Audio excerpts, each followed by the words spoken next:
जय हिंद. नमस्ते विद्यार्थी आणि प्राध्यापक मित्रांनो. मिस्टर अक्षय बळे SPPU एक्झाम अपडेट या यूट्यूब चॅनलमध्ये आपणा सर्वजणांचं स्वागत आहे.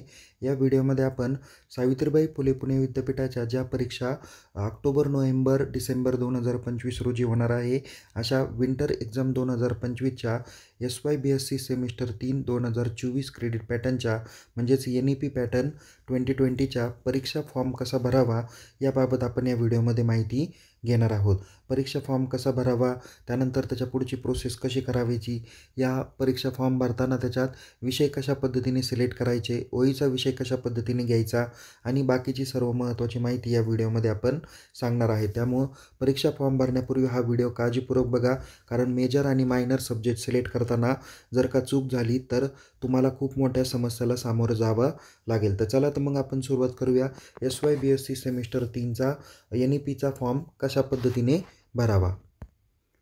फॉर्म भरण्यासाठी तुम्ही सगळ्यात प्रथम सावित्रीबाई फुले पुणे विद्यापीठाच्या ऑफिशियल होम पेजला जा. तिथे तुम्हाला एक्झामिनेशन सेक्शन दिसेल, त्यावरती क्लिक करा.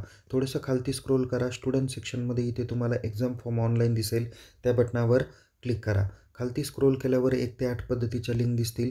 कोणत्याही एखाद्या लिंकवर तुम्ही क्लिक करू शकता. त्यानंतर इथे एक्झाम फॉर्मचे जे काही डेट्स आहे या डेट तुम्ही काळजीपूर्वक बघा. जसं की आत्ता 15 सप्टेंबर 2025पासून परीक्षा फॉर्म चालू झालेले आहे. Without late fee last date form भरण्याची 20/9/2025 आहे. तर लेट फीसह तुम्ही 21 आणि 22 सप्टेंबर रोजी परीक्षा फॉर्म भरू शकता. तर सुपर लेट फीसह तुम्ही 23, 24, 25 सप्टेंबर रोजी परीक्षा फॉर्म भरू शकता. तर या महत्त्वाच्या डेडलाईन्स दिलेल्या आहे. त्या डेडलाईन काळजीपूर्वक बघा. त्यानंतर इथे प्रोसीड टू लॉग इन बटनावर क्लिक करा.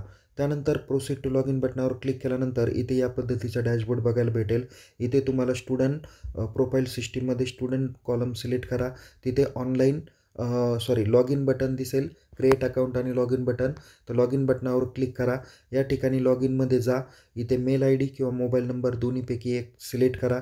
जसं की मी या ठिकाणी मोबाईल नंबर सिलेक्ट करतो आहे. मोबाईल नंबर एंटर करा, पासवर्ड एंटर करा. त्यानंतर इथे जो काही कॅप्चा दिसत आहे हा कॅप्चा तुम्ही एंटर करा. त्यानंतर लॉग इन बटनावर क्लिक करून तुम्ही स्टुडंट प्रोफाईल सिस्टीमच्या डॅशबोर्डकडे जाऊ शकता.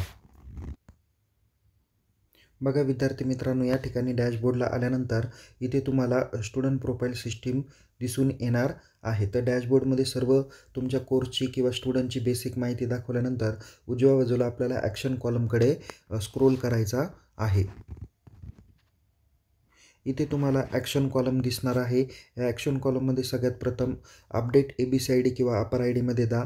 डिजिलॉकर नावाच्या ॲपमधून तुम्ही अपर ID क्रिएट केला असेल त्यावेळेसचा नंबर किंवा त्यावरचा नंबर आणि या ठिकाणीचा अपडेट ABCID वरचा नंबर 1 असेल तर तुम्हाला कोणतीही माहिती अपडेट करण्याची गरज नाही.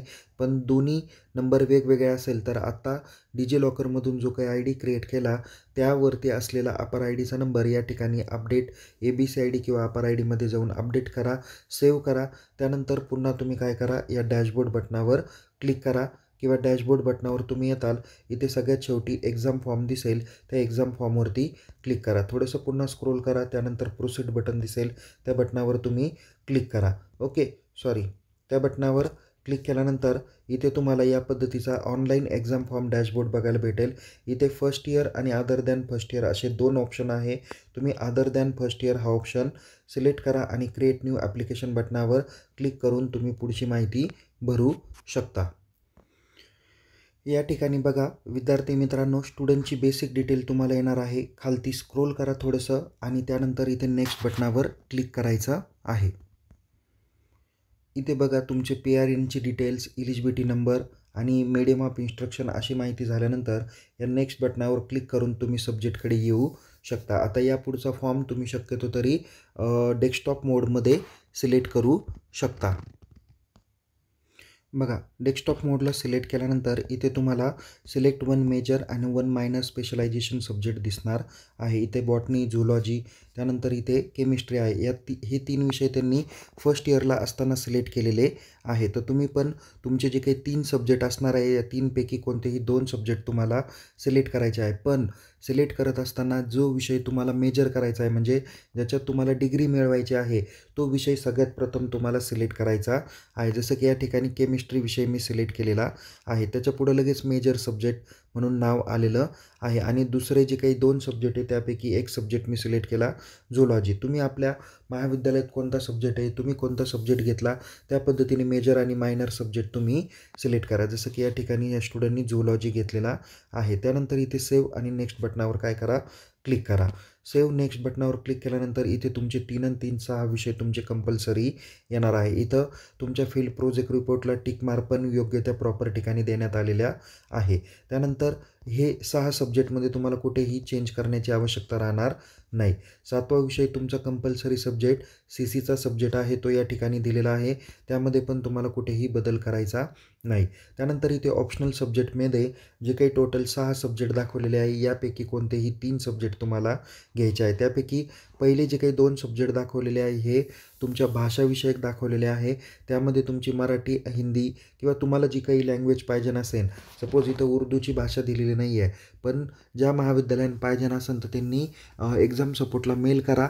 त्या पद्धतीने तुम्हाला स्पेसिफिक ऑप्शनल या ठिकाणी उपलब्ध करून देण्यात येणार आहे. जसं की या ठिकाणी AEC मराठी सब्जेक्ट घेतलेला आहे म्हणून आपण सिलेक्ट कॉलममध्ये AEC मराठी या सब्जेक्टला काय केलं, सगळ्यात अगोदर टिक केलेलं आहे. त्यानंतर या विद्यार्थ्यांनी झूलॉजी हा मायनर म्हणून सब्जेक्ट सिलेक्ट केला, तर त्यापैकी त्याला 241 हा एक विषय त्यांनी घेतलेला आहे.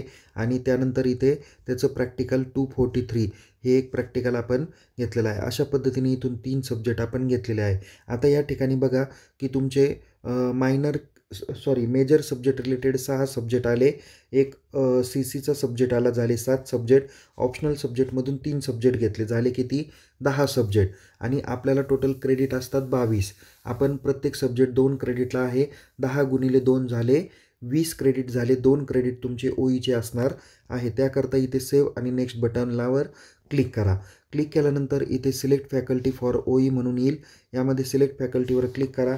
तुम्ही सायन्स फॅकल्टीचे विद्यार्थी आहात, तुमचा OE हा ह्युमॅनिटी किंवा कॉमर्स फॅकल्टीचा असणार आहे. की या ठिकाणी आपण या स्टुडंटला ह्युमॅनिटी फॅकल्टीचा त्याला पॉलिटिकल जॉग्राफी म्हणजे त्यांनी जॉग्राफीमधला OEचा विषय घेतलेला होता म्हणून आपण ह्युमॅनिटी फॅकल्टी या ठिकाणी सिलेक्ट करणार आहोत. त्याच्यानंतर सब फॅकल्टी त्याला फाईन आर्ट्स किंवा परफॉर्मिंग आर्ट्स दाखवलेला आहे किंवा आर्ट्स दाखवलेला आहे. 1 नंबरचा ऑप्शन आपण सिलेक्ट करू. त्यानंतर त्याचा कोर्स कोणता असणार आहे, तर BA 2024 पॅटर्न आहे, तो या ठिकाणी सिलेक्ट केला. त्यानंतर इथे ओपन इलेक्टिव्हचा सब्जेक्ट त्याचा पॉलिटिकल जॉग्राफी असणार आहे म्हणून इथं OE 201 GEO पॉलिटिकल जॉग्राफी हा विषय आपण या ठिकाणी सिलेक्ट करणार आहोत. तो सिलेक्ट केला. आता सरते शेवटी तुम्ही सेव्ह आणि नेक्स्ट बटनावर क्लिक करा. सेव्ह आणि नेक्स्ट बटनावर क्लिक केल्यानंतर इथे जवळजवळ 1550 रुपये फी बरोबर आलेली आहे. याच्या अगोदर तुमचे 410 रुपये प्रोजेक्ट रिपोर्टची फी येत नव्हती.